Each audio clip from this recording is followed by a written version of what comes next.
Allô à toi et bienvenue à Why Not Land, épisode 47, si je me trompe pas. Aujourd'hui, je te parle du mois sans alcool. En fait, pour la plupart des gens qui vont relever le défi, le mois sans alcool, c'est du 1er février au 29 cette année. D'habitude, c'est jusqu'au 28. C'est le mois le plus court de l'année qu'on choisit pour faire ce défi-là. Et moi, j'ai décidé de le faire en janvier cette année, après la période des fêtes, un petit peu arrosé, un petit peu trop mangé et un arrêt de travail forcé. J'avais décidé de prendre une pause d'alcool en janvier en me disant ben au moins ça va m'aider pour le moral parce que je suis obligée d'arrêter de travailler, de faire le travail que j'aime. Puis ça va m'aider aussi à garder le cap sur mes objectifs, puis sur mes projets, puis me garder motivée. Donc j'ai dit c'est le bon timing pour ça, puis en même temps avec de la médication puis d'autres choses, j'avais pas le goût de mélanger. Donc, j'ai décidé que je prenais un mois off d'alcool et c'est la première fois de ma vie que je faisais ça. Pas que je boive à tous les jours, au contraire. Normalement, quand je donne des cours de groupe sur semaine, je prenais pas d'alcool, mais j'en prenais la fin de semaine.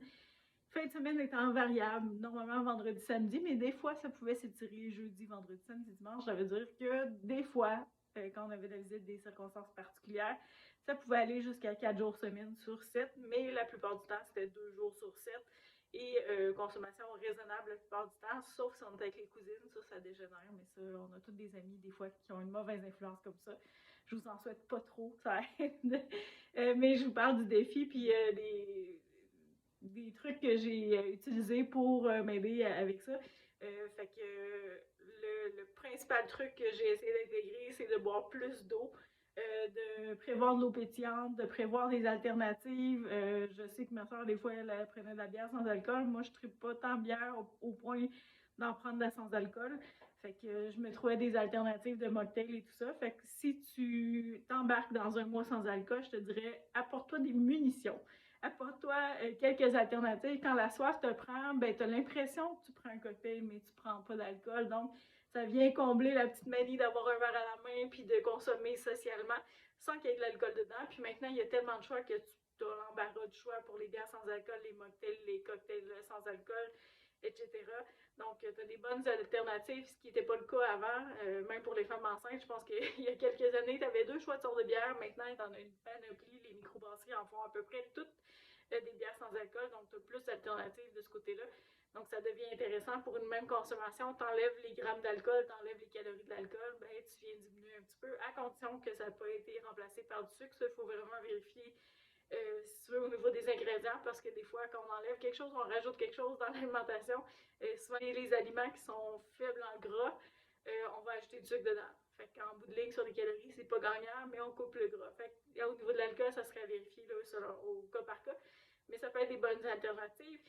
Je te dirais que moi, ce que j'ai trouvé le plus dur dans ce défi-là, c'est que quand tu écoutes des séries, des shows d'humour, n'importe quoi, il y a de l'alcool partout. Moi, c'est ça qui m'a frappé pendant mon mois sans alcool, c'est que la consommation d'alcool à l'écran, c'est débile. T'sais, on a retranché la consommation de cigarettes le plus possible, là, des séries télévisées et tout ça, mais la consommation d'alcool, c'est présent et pas à peu près. Je me disais, quelqu'un qui est alcoolique, qui voit ça, c'est comme tout le temps, t'entends, c'est comme tu vois le beau verre de vin tout perlé, froid, qui donne envie d'en prendre. Et pour quelqu'un qui prend de l'alcool, qui a un problème de consommation chronique, ça doit être tough d'être confronté à ça tout le temps à l'écran. Moi, c'est juste des fois, je me disais, ça serait bon, mais j'ai pensé au-delà de ça. J'ai commencé mon défi le 3 janvier, donc je vais finir le 3 février, mais je fais le vidéo là-dessus aujourd'hui parce que c'est le début du mois sans alcool pour beaucoup de monde. Fait que je trouvais que c'était approprié de le faire aujourd'hui. Le truc numéro 2, c'est moi, j'avais avisé tout le monde que je faisais un mois sans alcool. Je l'avais publié même sur Facebook. Donc, ça fait en sorte que le monde, ils vont moins te challenger, moins te tanner avec ça. C'est comme, OK, ben c'est correct. J'ai eu quelques offres, quelques tentations, des soupers au resto, des choses comme ça où ça aurait pu être le cas, mais ce que j'ai fait comme truc numéro 2, c'est de me porter volontaire pour être chauffeur désigné. C'est ce que je vais faire en fin de semaine aussi. J'ai un souper samedi et je vais faire le même principe. Je vais me désigner chauffeur, comme ça je ne consommerai pas pour ma dernière journée du défi. Et est-ce que ça veut dire que je vais virer de brosse dimanche? Non, pas du tout, mais ça se peut que je consomme un petit gin tonic pour célébrer la fin du défi, mais sans plus parce que c'est dimanche et non à quelque part ailleurs dans la semaine.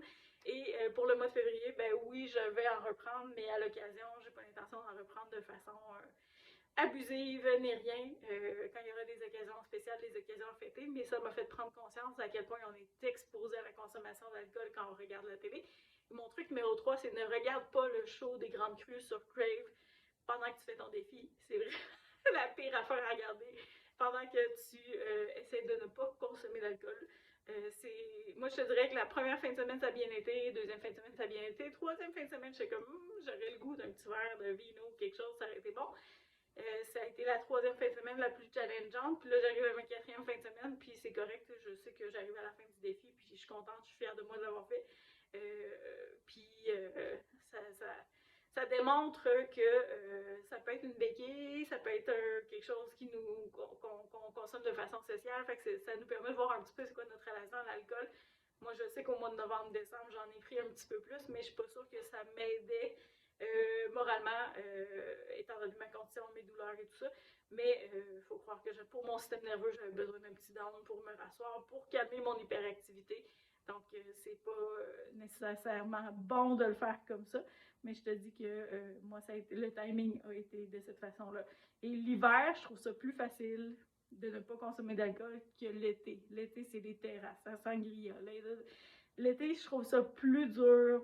J'aurais trouvé ça beaucoup plus difficile de faire ce défi-là en plein été parce que tu as soif, parce qu'il fait chaud, parce qu'on consomme plus de liquide, parce qu'il y a plus d'occasions de faire la fête et tu as plus d'occasions sociales. L'hiver, c'est plus tranquille.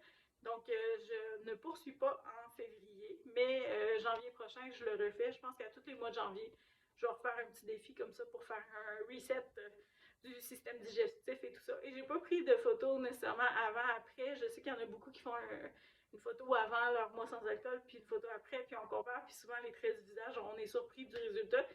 J'ai pas pris de photos avant-après, mais par contre, j'ai des vidéos qui datent de cette période-là, fait que je pourrais peut-être comparer qu'est-ce que ça donne à ce niveau-là.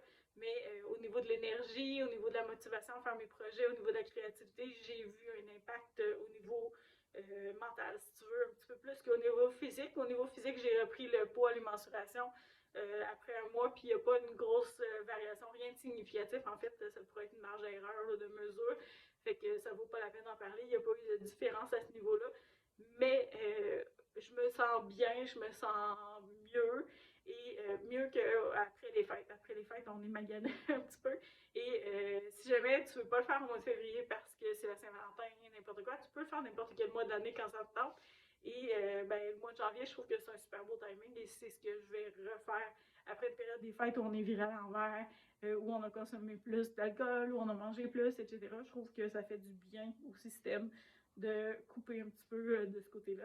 Fait que je le referai assurément à tous les mois de janvier à partir de cette année parce que c'est faisable, parce que je me suis prouvé que c'était assez relativement facile et que c'est ça, humainement, on est capable de le faire. Fait que si tu embarques dans le défi du mois sans alcool en février, ben je te souhaite bon courage, amuse-toi bien, vois ça comme un défi, dis-le à tout le monde pour que personne t'acharne, prépare-toi des cocktails de secours sans alcool. Puis, ben, entoure-toi bien parce que c'est ça. L'entourage, il joue beaucoup dans l'influence. Oui, on est des adultes, on est capable de dire non, etc. Mais c'est sûr que s'il y a des petits diables sur notre épaule tout le temps pour nous tenter, ben, c'est plus facile de succomber. Donc, bien choisir peut-être les occasions, ça va t'aider à relever ton défi plus facilement. Fait que bonne chance dans ton défi. Tiens-moi au courant. N'hésite pas à commenter si tu relèves le défi. Puis, tu m'en reparleras dans un mois comment ça a été de ton côté. Mais n'écoute pas les grandes crues, prépare-toi. Puis trouve des stratégies comme devenir chauffeur désigné, profiter de cette période-là pour rendre service, puis pour te rendre utile et faire en sorte que tu ne consommeras pas. Donc, tu mets les chances de ton bord si tu es chauffeur désigné, exactement, effectivement. Fait que merci de ton écoute. Je te dis à bientôt au prochain épisode. Bye!